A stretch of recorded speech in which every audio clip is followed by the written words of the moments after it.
Good morning and Assalamualaikum warahmatullahi ta'ala wabarakatuh. Today I'm going to elaborate you 2 offensive hand gestures in Saudi Arabia and 3 offensive hand gestures in America.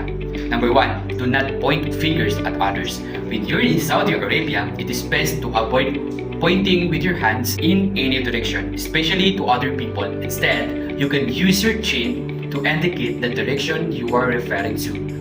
This is a local and written custom, and it's important to be respectful of it.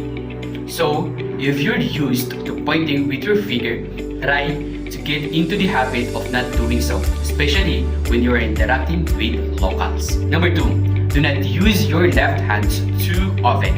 Using your left hands for certain activities in Saudi Arabia, it is considered impolite. This is because the left hand is believed to be unclean as it's primarily used for toileting. As a result, it is best to avoid using your left hand for activities such as eating, shaking hands, or giving and receiving objects. Pointing at your forehead. In America, when you point at your forehead with angry face, you're insinuating that the other person is crazy.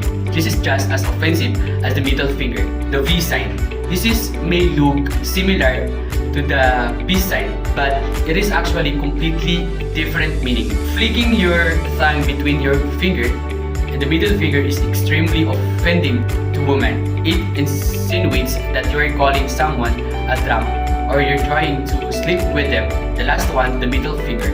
Despite being called the universal sign of democracy, this gesture is often considered offensive. In fact, it is the most obscene thing you can do with your hand.